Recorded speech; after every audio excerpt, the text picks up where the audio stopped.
In this episode, I help you create the foundation to your business by helping you create your vision, mission, and values as an individual and then as a business owner of a salon, spa, or barbershop. If you know who you are, it'll be that much easier to lead a team and clients to success. Ready? Here we go.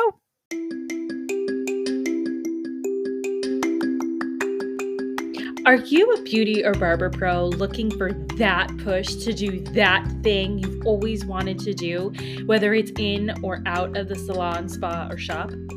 Are you tired of not feeling good enough, smart enough, skilled enough?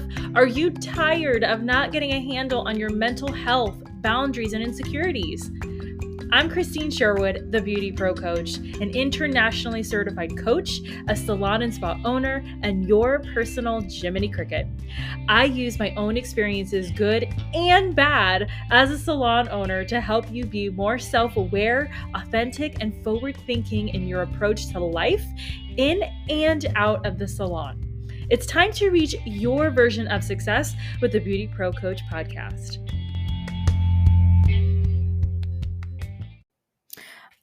All right, babes, I am coming to you here in my house with my little puppy dog chewing on a plastic water bottle. And we're going to go over some of the things that really set the foundation for you as a business owner.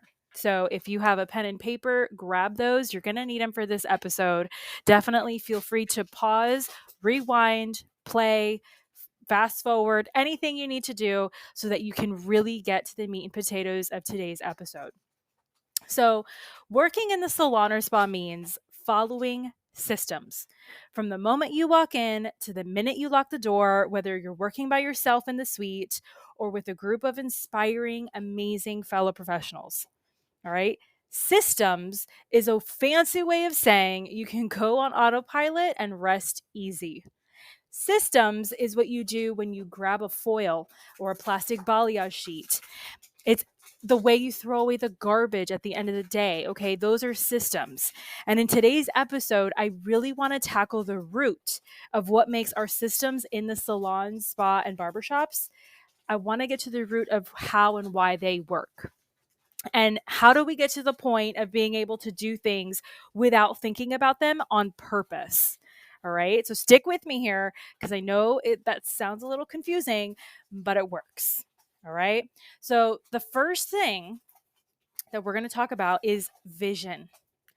Whether it's the front desk system or back bar system or your actual service cycle, you need to know what you want.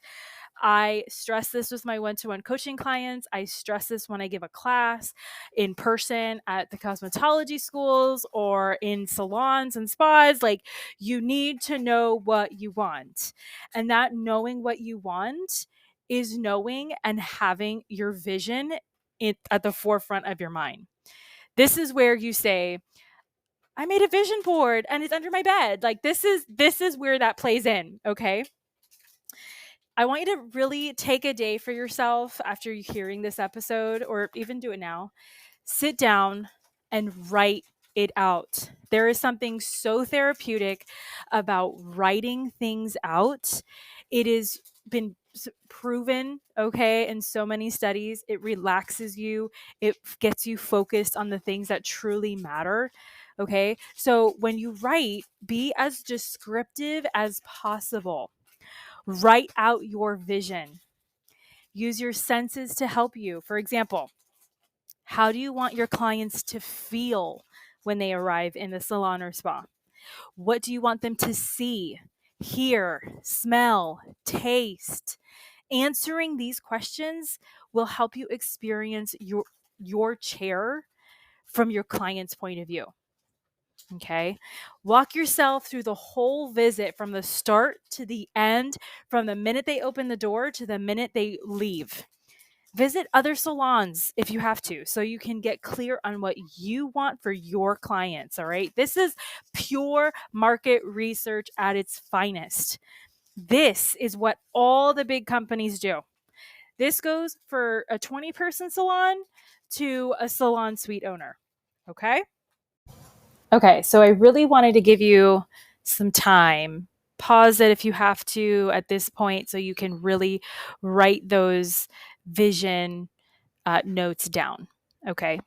So now that you've gone through the client experience and what you see for them, what you see, feel, hear, taste, touch for them, it's time to add in the employee team member experience, which is a bit tougher, a bit more sensitive, right? This is where your mission comes in. It's kind of 50 about the client, 50% about the client, 50% about the employee. This mission is your why behind your business. You got to think about both sides here. Your salon, spa, shop is its own entity, so it needs its own why. Just like you live for your kids, you live for your puppy, you live for whatever it is that gives you life. Same thing for your business. Okay. Your employee, your team members, they come in because now you got to think about the mission as something others can buy into and represent with conviction on a daily basis. Yes, it's your mission because it's your business salon and you want to serve, transform, and beautify clients, but a team needs to buy into that as well. And so that you're able to live purposefully within the same four walls and with conviction. Now, the third part, which is absolutely you and the employee and the team member, okay? Values. Some people call it beliefs. What do you value or believe for your business? Is it integrity of the hair and skin? Is it clear communication between client and artist? Under promise and over deliver? Is it all of these things? Write these values down. The reason why I am so emphasizing writing it down, besides the fact that it brings you into focus, but as visual learners, when we write it down, we can actually see our thoughts. We can see what we believe about ourselves, about where we stand, who we are, who we come from, why. So that's really why I'm all about writing things down. Okay. You are the leader of your business, so you got to initiate it. And then you hire people who can also value and believe these things too. I live by the rule of three. So, three values, three beliefs, three strikes, you're out. Okay. The rule of three. And so, when you write these things down, what you're actually doing is creating your own guideline to live by. Like, you're already doing all of the things that's in your mind. You're following the plan inside of your brain. But when you write it out, you can actually show people this is what I live by. This is how I work by. This is what we do here in my salon. This is the culture here. And so you create it, you get it out of your mind. You clear up your filing cabinet, right? Your mental filing cabinet. And other people can read your mind because you've written it down. All right. So if you've been taking notes during the episode, you just created your own vision, your own mission, and now your values. Every salon, spa, and barbershop, every business in general, all right, needs this. From salons to accountants to doctors to, a soap boutique.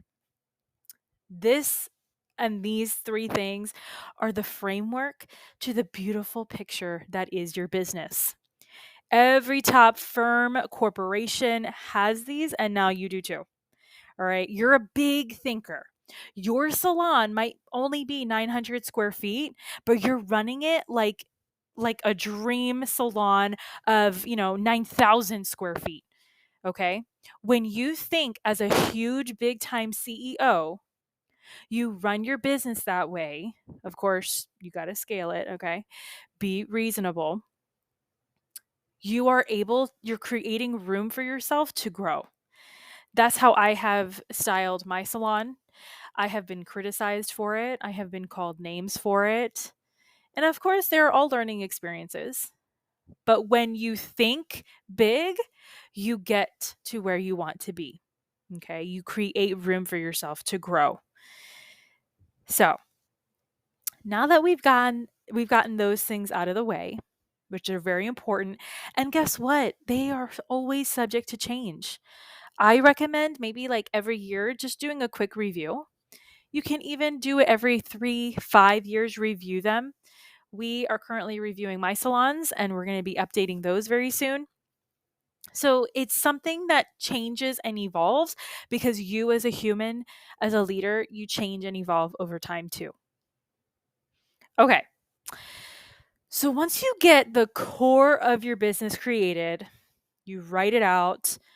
Okay. Next is to have your fourth side of the frame for your picture, which is your business. Okay.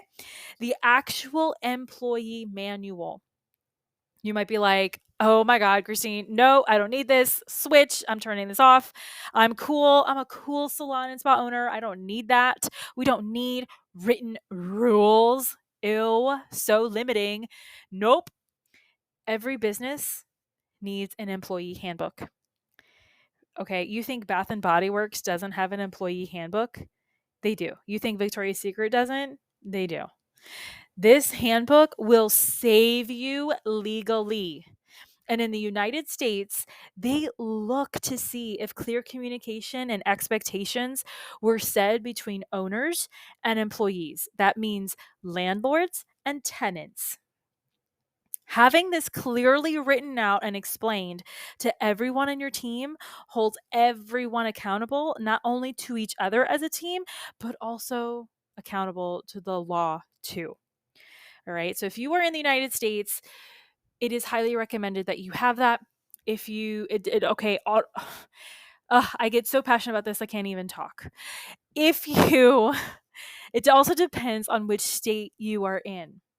Okay. Please do not consider what I am saying legal advice, but it comes at a very highly recommended place because I've been there, done that, and I've hired quite a few attorneys in my time as a owner, and this is what they have told me. And so I'm relaying the information. If your state, by the way, is federal law, right? If your state law is federal law, that means your state follows the law of the land, the original law of the United States, if that makes any sense. Okay. Like your rules are the same. Okay. I can tell you, I've had terrible manuals that cost me a lot of money because of not being according to my state's laws. And I've had amazing, beautiful manuals that cost me money, but they've saved me from so much heartache and peace of mind. So I've had both. All right. Let me be clear. Manuals are not non-competes. Those are two separate things. All right. A non-compete can be part of a manual, but we're not talking about that right now. I know it's really hot in the industry, but that's a different topic, different day. Manuals are your systems in your salon or spa written down all the way to the nitty-gritty of literally putting the key in the door, unlocking the door, turning the key, to flipping the switch at the end of the day. Okay. I actually have that written just like that for my salon because I've had some really weird experiences that need to be written out that clearly. Okay. The legal system, with whatever state you're in, as long as it's in the United States, the legal system wants to see every detail of how you are doing things in your salon and to see if it's been explained clearly, written in black and white. Can't get any clearer. Okay. So if it's written in black and white, your team member, your employee, your booth runner has signed it. They have acknowledged that they have agreed to the way you are doing things there. And then you're actually verbalizing it. And then you're actually living by it. Then the legal system can say, okay, well, then there's no excuse for anybody to not know. All right. What we do in my salon is we have all four of these elements that we've talked in today's episode as part of the onboarding and recruiting system process. At any point, new recruits are more than welcome to back out during this onboarding process with no one owing anything to anybody. All right. This establishes business boundaries, which I talk a lot about. It sets up the systems, and both parties know what's expected of them. Have you ever been so frustrated with an employee and then you find out that the employee tells you, well, you never told me that? Have you ever been in? I have. I have, and it sucked, and I felt so bad. And it was kind of like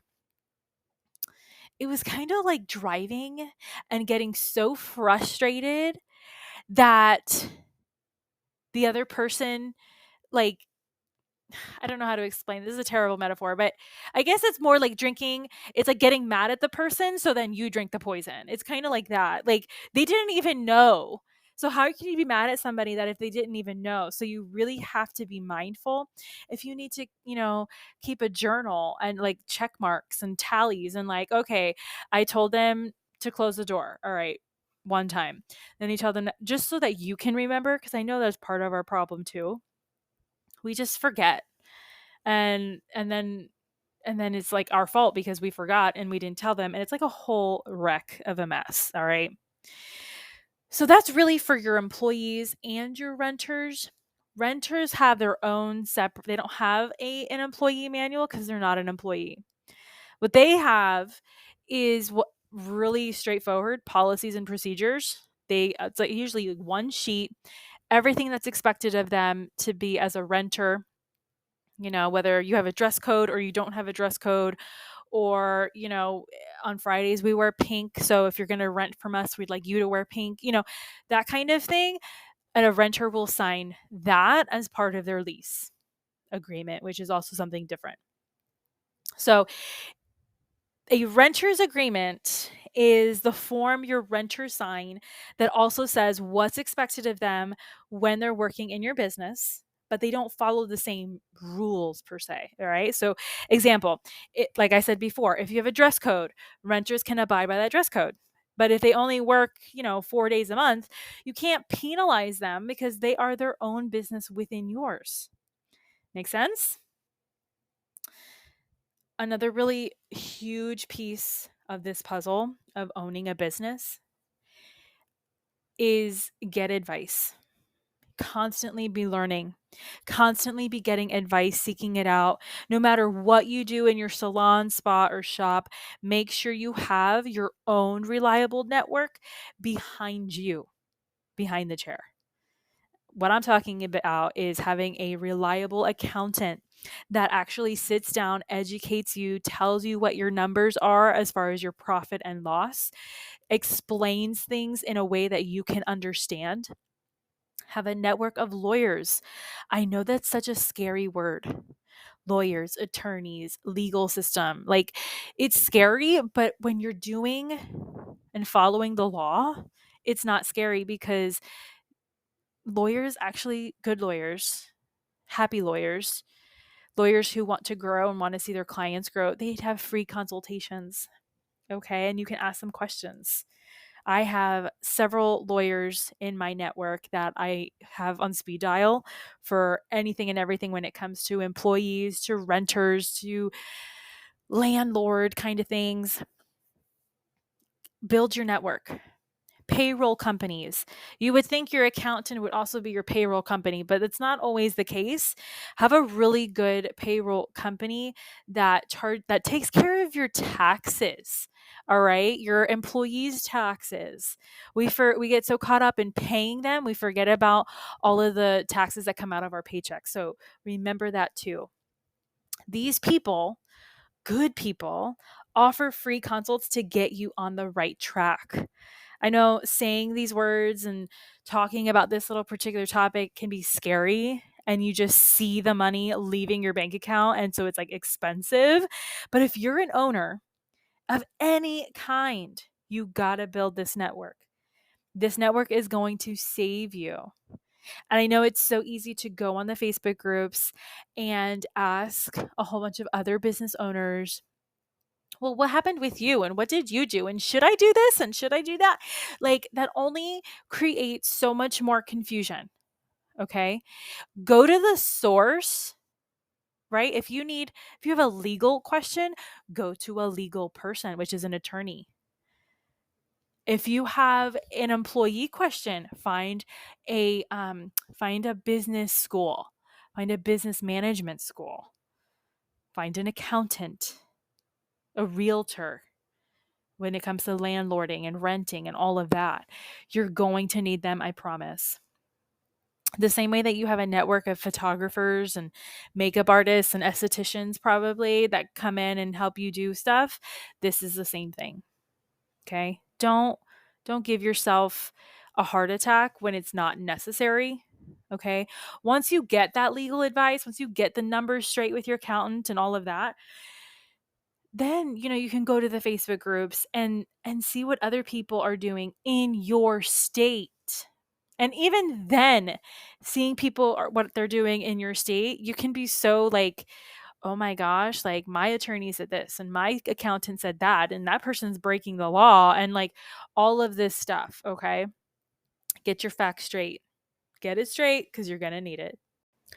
Okay, babes. So from knowing what you want to knowing what you can and cannot do can be overwhelming and kind of nerve-wracking. I know, I've been there. You might not even want to deal with this stuff that we talked about in this episode, and you might want to avoid it as long as possible. Take this as your sign to stop running away. The sooner you face the hard stuff, get it done, and live your life at peace, the better. I promise you, that's an absolute guarantee, but actually do the work. All right. So thanks for listening to this week's episode. I'm so happy to be here with you. Send me any messages, any questions you may have, and I'll be happy to answer them. Thanks so much, guys.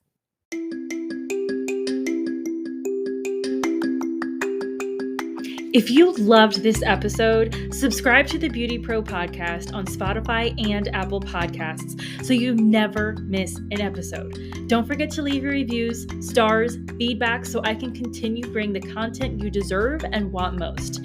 Your feedback fuels this podcast. The more you give, the more you get back. You can follow me at The BeautyPro Coach on Instagram and Facebook. Want to contact me directly? Email me at befree@goldentruthcoaching.com.